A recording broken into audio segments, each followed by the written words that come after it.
This session is about non-benzenoid aromatic compounds. I'm Dr. Fazal. Once you go through this session, it will help you to learn, can non-benzenoid compounds possess aromaticity, and what are the non-aromatic and anti-aromatic compounds. Now, let's come to an interesting point. Suppose a molecule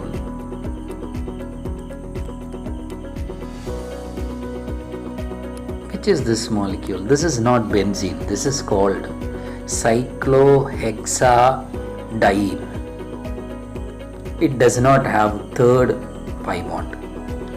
So you can say by looking at this molecule it is planar, but you cannot assure it. It is cyclic. See, understand, a molecule is cyclic, but it's not fully conjugated. Why it is not fully conjugated? Suppose an electron is starting from here, it cannot move to this side. It can only move to this side, it can move till here. No permission to this carbon atom. Why means there is no empty p orbital. So such molecules are called non-aromatic. So what is non-aromatic? Non-aromatic molecules are cyclic but not fully conjugated. So let's start like this. So before becoming aromaticity, you should learn about non-aromatic compounds. So if some molecule is beyond non-aromatic, like it is planar, it is cyclic, it is fully conjugated, it cannot be non-aromatic once it is fully conjugated.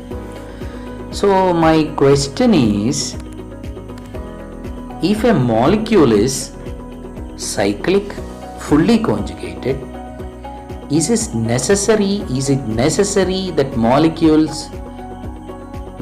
is supposed to be aromatic? No, it's not necessary to be aromatic. For example,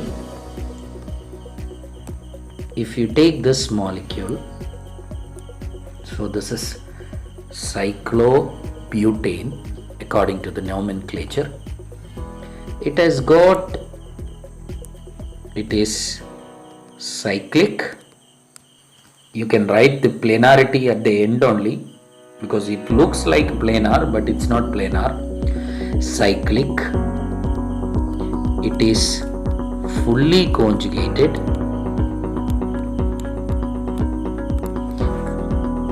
but it is not having odd number of pairs of electrons. The number of pairs electrons are 2.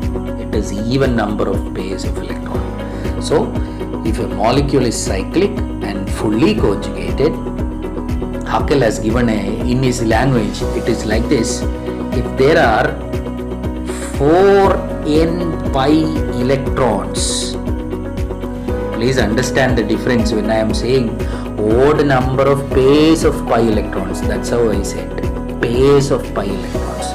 But here he says that 4n pi electrons, no pairs are included. So please understand, if a molecule is cyclic, fully conjugated, and 4n plus 2 is not there, 4n pi electrons, then the molecule is destabilized. So normally it will have a stability, but because of this property, the molecule is destabilized. That means it does not have existence. If a molecule is there like that, it will get destroyed by itself. That is what we call destabilized, and the property is called anti-aromaticity.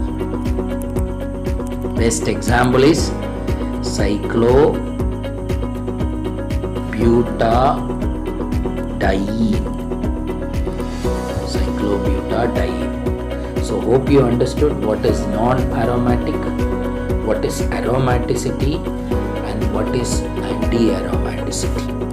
Aromaticity, when you hear that term, you must be really happy.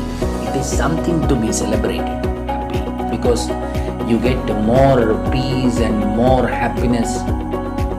So aromaticity is something molecule wanted to acquire so that they will have extra stability. So please understand, if any molecule will have such an opportunity, they will definitely acquire that property by making arrangements, rearrangements. Okay, so aromaticity is an exceptional stability which gives a lot of happiness. You must have heard of solubility. Solubility in water. Let's talk about that. Water is a universal solvent. Water is highly polar. These all the things. These things you know. Now, if something has to be dissolved in water, that substance should have some polarity. You know that. So like dissolves in like. Generally, organic substance will not dissolve in water because the organic substance are not polar. So this is something interesting. These two molecules, one is tropylium bromide and the other molecule, it is cyclopropenyl bromide, is soluble in water. How does it possible? What is the story behind it? The story is like this. The story is this. It is interesting. This molecule will ionize. Ionize means split into. We'll discuss about the splitting. This is what cleavage, the heterolysis will come to that. This will split into this cation and this anion. So why this is splitting into this cation? What makes this compound to go for it? The same way this cyclopropenyl bromide will split into this two molecule and dissolves in water. So what makes this molecule to go for it? And we'll take that big molecule first. See, if you take this molecule now, this molecule is cyclic and this molecule is fully conjugated. Why do I say fully conjugated? Could you see fully conjugation? Yes, it is fully conjugated. The reason is, here there is a p orbital which is empty. Empty means there is nothing, which is not involved in bonding. See, there is a plus charge means there is an empty p orbital. So what can happen is, if an electron is starting from here, it can move to this direction, and from here it can jump into this empty p orbital and come back to this position. So it is fully conjugated. Cyclic, fully conjugated. Then what is the next point? 4n plus 2 pi electrons, because n is equal to 1 over here. Totally there are 6 electrons, or in that other way, other sense, there are 3 pairs of pi electrons. So what else it is the molecule is needed? It is aromatic. When it is aromatic, it must be really happy. So what will happen when it is getting into water? It will dissolve in water. Why? If water has to accept it, it has to be polar. How it will become polar? It will ask bromine, please, can you get away from me so that I will be a cation? I will have an empty p orbital so that I will attain the aromatic property. So what is the name of this molecule? Tropylium bromide, I said before, but now it is tropylium ion. Tropylium ion will have 7 carbon atom. Please look into that. 3 pi bonds alternatively, and the 7th carbon will have an empty p orbital. That empty p orbital, you don't have to say that, you just represent a positive charge that will do the needful. So if you draw this molecule, this is what we call tropylium ion. Tropylium ion is aromatic.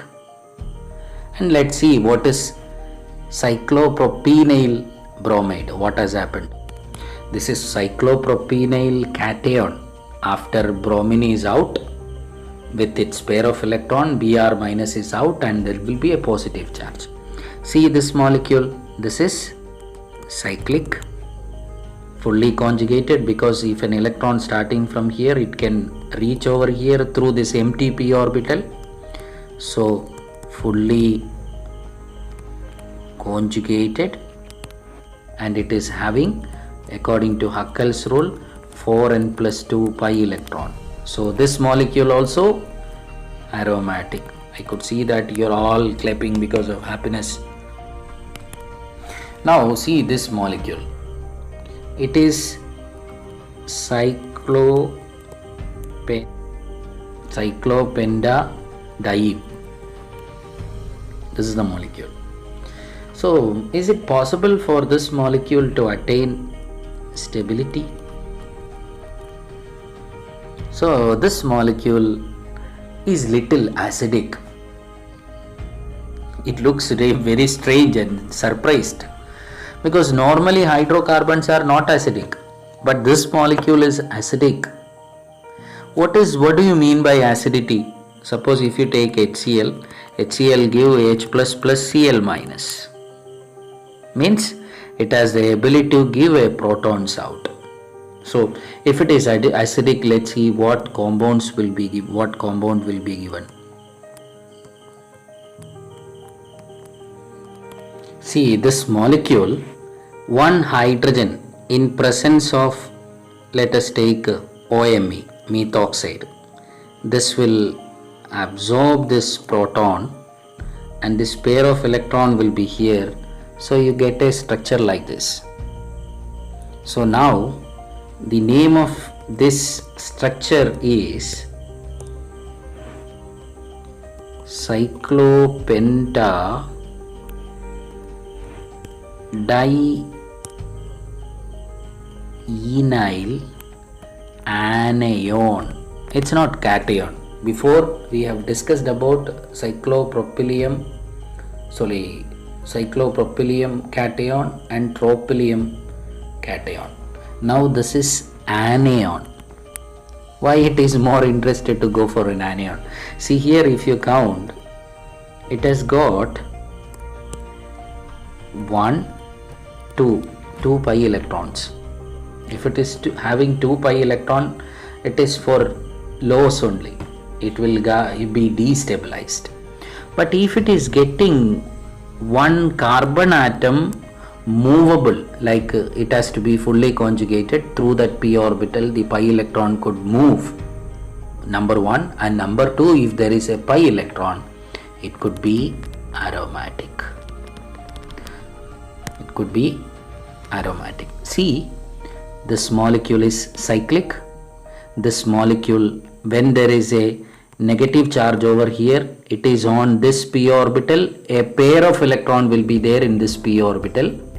So 1, 2 plus this pair, 3 pair of pi electrons, that means 4n plus 2 pi electron. So the molecule is aromatic. So it's not molecule actually, it is a species, charged species. So tropylium cation, cyclopropenyl cation, then cyclopentadienyl anion.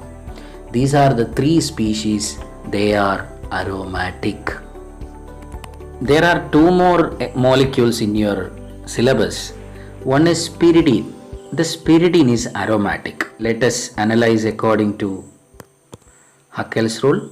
It is cyclic, it is fully conjugated, and it has got 3 pi electrons. So 4n plus 2 pi electron. Whereas this pyrrole also aromatic. So why it has got? See here, when I count 3, this is 1, this is 2, and this is 3. this is not counted. Why it is not counted? You have to recall the hybridization of NH3 where the lone pair of electron is there, and this lone pair of electron is not in the plane. When it is not in the plane, it cannot go for mobilization, so it is not involved in aromaticity. Whereas if you take this pyrrole, this pair of electron, so when you discuss about this is not sp3 hybridized.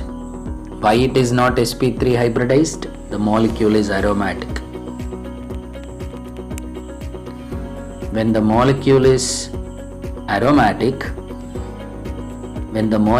aromatic, hybridization will make a little cooperation, little adjustment. So this pair of electron is there in the plane.